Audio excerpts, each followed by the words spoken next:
નર્મદા જિલ્લા ગુજરાત પેટર્ન અને ફોરેસ્ટ વિભાગના આયોજનની બેઠક હતી વનબંધુ કલ્યાણ યોજનાની FRAની. હવે કલેક્ટર શ્રી નર્મદા અને રાજપીપળા ટ્રાઇબલ સપ્લાન અધિકારી આ બંને નેતાઓ આદિવાસી આગેવાનીને અંદર લડાવવાના ધંધા કરે છે. આજે જે મિટિંગ હતી એની મને જાણ જ નથી કરી અને આ જ મિટિંગ અગાઉ થઈ ગઈ, તાલુકા મિટિંગ થઈ ગઈ, જિલ્લા કક્ષાની મિટિંગ થઈ ગઈ. પ્રભારી મંત્રીએ એને સર્વાનુમતે મંજૂર કર્યું. પ્રભારી મંત્રીના મિટિંગ પછી આ મિટિંગ બોલાવવાની જ હોય નહીં, પણ કલેક્ટરશ્રી અને ટ્રાઇબલ સપ્લાન અધિકારી કઈ રીતના આજે આ મિટિંગ રાખી એ જ મને સમજાતું નથી. અને તેમાં પણ બધા જ લોકો ને જાણ કરવામાં આવી, મને જાણ નથી કરી. અહીંયા રાજપીપળા ખાતે વડાપ્રધાન શ્રી નરેન્દ્ર મોદીજીના જીવન આધારિત પ્રદર્શની હતી. એ પ્રદર્શનીમાં મારે આવવાનું થયું ત્યારે જિલ્લા પંચાયતના પ્રમુખ ભીમસિંહભાઈ તોડીએ મને કીધું તમે મિટિંગમાં કેમ નહોતા. ત્યારે મને ખબર પડી. એટલે કલેક્ટર શ્રી નર્મદા અને ટ્રાઇબલ સપ્લાન અધિકારીને બંનેની મોનોપોલી શું છે તે સમજાતું નથી. આ મિટિંગ બોલાવવાનું કારણ જ મને સમજાતું નથી. આ મિટિંગ જ ગેરકાયદેસરની છે એમ કહું છું. આ મિટિંગ નું કારણ હું જાણીશ, કલેક્ટરશ્રીને પણ પૂછીશ, સરકારમાં પણ લખીશ કે પ્રદર્શની ના કાર્યક્રમમાં મને જ્યારે ખબર પડે છે. કારણ કે પત્ર લખ્યો હોય તો પત્ર પણ નથી મળ્યો મને, ફોન થી જાણ કરી હતી તો ફોન પણ મારા મોબાઈલમાં તમે જુઓ. એટલે આ જે ગંદી નીતિ છે અધિકારીની, એ અમારા આદિવાસી આગેવાનોને અંદર લડાવવાના ધંધા આ લોકો કરે છે.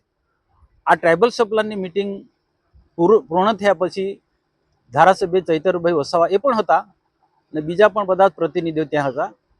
તો પત્રકારોને એમને એક ઇન્ટરવ્યુમાં ચૈતરભાઈ વસાવાએ કહ્યું કે જિલ્લાના બધા કામો અમારા આવ્યા નથી, જે પણ મેં દરખાસ્ત કરી છે એ દરખાસ્ત આવી નથી. એને એમના રીતના એમને કહ્યું.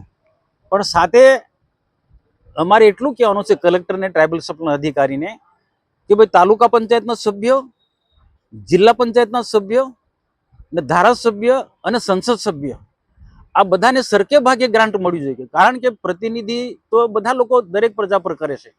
બધાના જ આગેવાનોના ચૂંટાયેલા પ્રતિનિધિ કામો આવવા જોઈએ.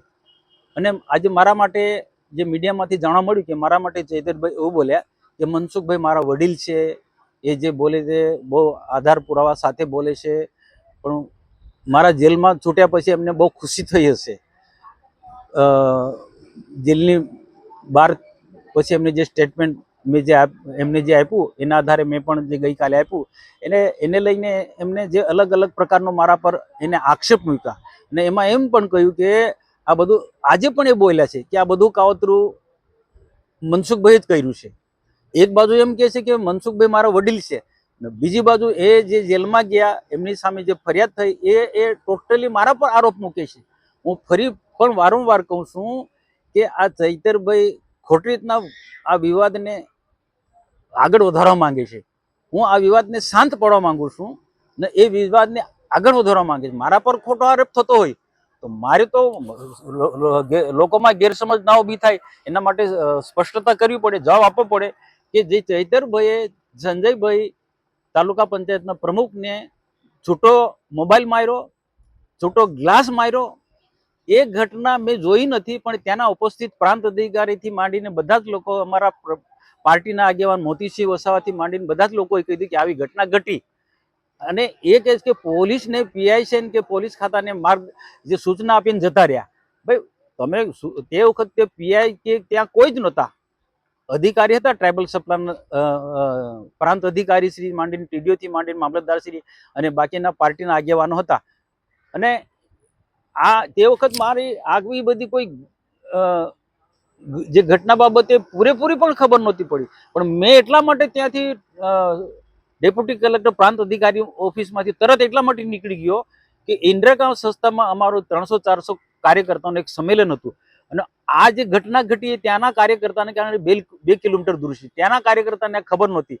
અને હું વધારે રોકાઉં અને આ સંજય પર ચૈતરભાઈ આ પ્રકારની ઘટના ઘટી બાબતની જાણ થાય, કાર્યકર્તા મારામારી થઈ, સંજયભાઈ અને ચૈતરભાઈ ધારાસભ્ય વચ્ચે મારામારી થાય, એ ઘટનાની મારા કાર્યકર્તાને ત્યાં ખબર પડે તો 300-400 લોકો કાર્યકર્તા સીધા ત્યાં પ્રાંત ઓફિસમાં આવે તો ત્યાં કેવું વાતાવરણ બને. આમાંથી બચવા માટે હું સીધો 5 કે 10 જ 15 મિનિટ વધુમાં 15 મિનિટ ત્યાં પ્રાંત ઓફિસે નથી રોકાઈને તરત જ મેં ઇન્દ્રિકા સંસ્થામાં જતો રહ્યો હતો. અને પહેલેથી અમારો આ પાર્ટીનો કાર્યક્રમનું આયોજન પહેલેથી જ ગોઠવાયેલું હતું. આખા તાલુકાના કાર્યકર્તા બધા આવ્યા હતા અને મીટિંગ લેવા માટે ભરૂચ જિલ્લા ભારતીય જનતા પાર્ટીના પૂર્વ પ્રમુખ મારુતિસિંહ આટોદરિયા મીટિંગ લેવા માટે આવ્યા હતા. એ મારા પાર્ટીના એજન્ડામાં જોઈ શકે છે.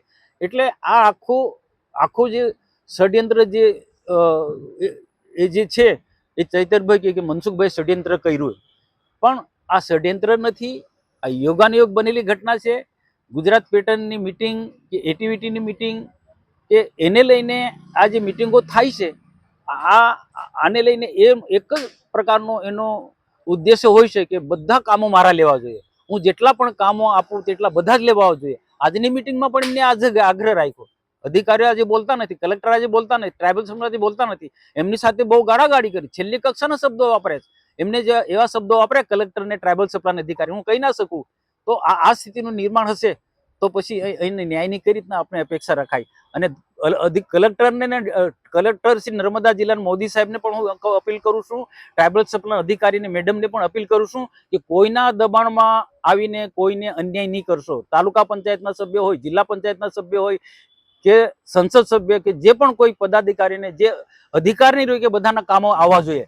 ચૈતરભાઈ દબાણ કરીને એના પોતાના કામો એ મનમાની કરીને લેવડાવે, કલેક્ટર ઓફિસની આગળ ધરણા કરીશ, આ કઈ ન્યાય છે ભાઈ? આ રીતના અધિકારી તંત્રએ એના દબાણમાં આવીને કામ કરવાનું છે. કલેક્ટરને હું પણ ધમકી આપી શકું છું, કલેક્ટરને હો, નર્મદા કલેક્ટરને ને ટ્રાઇબલ સપ્લાયની હું પણ ધમકી આપીશું. હું પણ એમની સામે સરકારમાં લખીને કાયદેસરની કાર્યવાહી કરી કે આવી રીતના દબાણમાં આવીને કામ કરે છે. ભૂતકાળમાં પણ આ કલેક્ટર ઓફિસમાં આપના કાર્યકર્તાએ કલેક્ટર ઓફિસના દરવાજો તોડીને બારી બારણા કરે. એ વખતે કલેક્ટરે દબાઈ ગયા અને ફરિયાદ નથી કરી.